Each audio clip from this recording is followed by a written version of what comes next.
Well, Monday turned out to be quite a day, didn't it, really? Yeah, Ophelia Day, as we will now call it. I like that. Yeah, it will live long in the memory.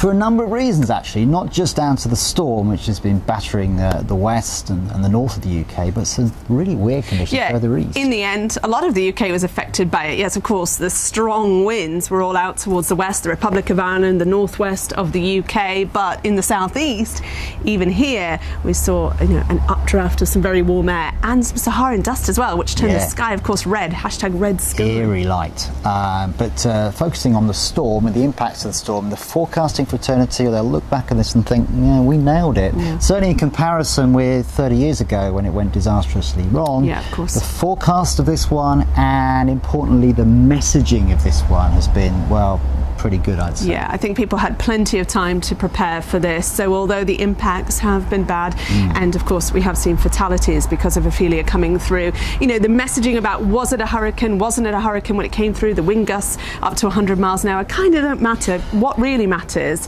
is that people were prepared for it, knew it was coming and could make their plans around that.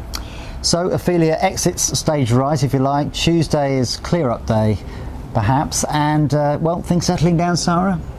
Well, for maybe a day or two, but then we do it all again. Because really, for a good deal of the UK, some of the wind gusts that we saw from Ophelia or ex-Ophelia really weren't unusual for an autumn storm, and there are more now on the way as a jet stream takes position for that.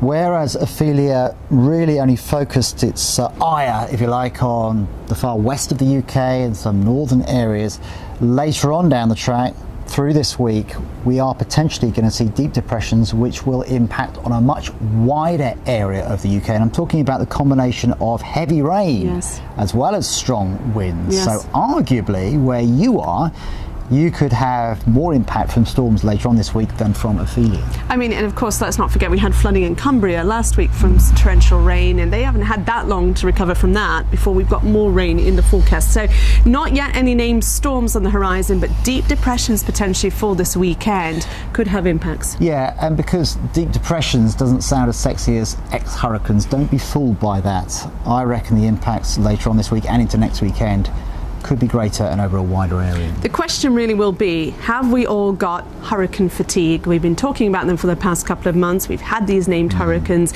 Of course, ex-Ophelia is certainly the latest of those. So if you don't hear too much in the next few days, just be aware we are keeping our eyes on some very stormy weather potentially for this weekend.